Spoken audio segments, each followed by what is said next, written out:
आयुष्याच्या वेगवेगळ्या टप्प्यावरती आपल्याला वेगवेगळे अनुभव मिळत जातात. जसं की आई झाल्यापासून मला इनर इन्स्टिंक्ट असा सांगतो की तू स्ट्रॉंग असली पाहिजेस, तू स्वतःला फिट ठेवलं पाहिजेस तुझ्या बाळासाठी, किंवा तू वर्क लाईफ बॅलन्स खूप छान मॅनेज केला पाहिजेस, कारण तुझ्या बाळाला तुला कायम सपोर्ट करायचा आहे. Not only the financial support but moral support as well. कारण उद्या तो मोठा होईल, स्वतःच्या पायावरती उभा राहील आणि जगाच्या कुठल्याही कोपऱ्यात तो असेल. पण तो कितीही वर्षांनी मला भेटायला आला किंवा मी त्याला भेटायला गेले, तर त्याने आयुष्याची जी जमापुंजी आहे, ज्याचे चांगले अनुभव, त्याचे वाईट अनुभव, त्याला माझ्याशी विदाऊट एनी गिल्ट शेअर करता आले पाहिजेत. इतकं मी त्याच्यासाठी अवेलेबल असले पाहिजे. आणि तो कितीही मोठा झाला तरी लहान होऊन त्याला आईच्या मांडीवरती डोकं ठेवून खळखळून हसता आलं पाहिजे आणि ढसाढसा रडता आलं पाहिजे.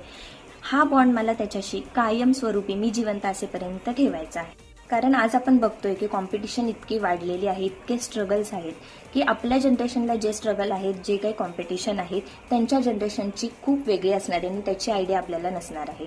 त्यामुळे एक मॉरल सपोर्ट किंवा एक जिव्हाळ्याचे जे शब्द असतात तेच त्याच्यासाठी खूप इनफ असणार आहेत. कारण एका एज नंतर मुलांना फायनान्शियल सपोर्ट हा नको असतो, पण त्यांना सपोर्ट कोणता पाहिजे असतो, तो एक मॉरल सपोर्ट हवा असतो.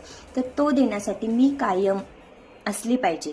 आणि ही गोष्ट मला जाणवली कारण आज मी बाळ, ऑफिस आणि घर सगळं एकत्र सांभाळत आहे.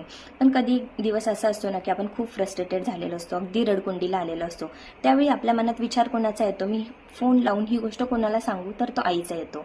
नो मॅटर मी तिला त्या आधी कधी कॉल केला आहे, मी तिच्याशी काय शेअर केलेलं आहे, मला काहीच माहीत नाही, पण विदाऊट एनी गिल्ट आपण एका व्यक्तीला कॉल करतो, ती म्हणजे आई असते.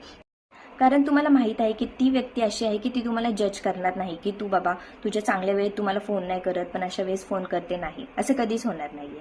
त्यामुळे ती जज करणारी व्यक्ती नाहीये, ती माझ्या आज आयुष्यात आहे. म्हणून आज मी काही गोष्टींना फेस करू शकते, काही गोष्टी स्ट्रगल करू शकते किंवा वर्क लाईफ बॅलन्स हा खूप छान मॅनेज करू शकते. आणि अशीच आई मला माझ्या बाळाच्या आयुष्यात कायम व्हायचं आहे. Thank you so much.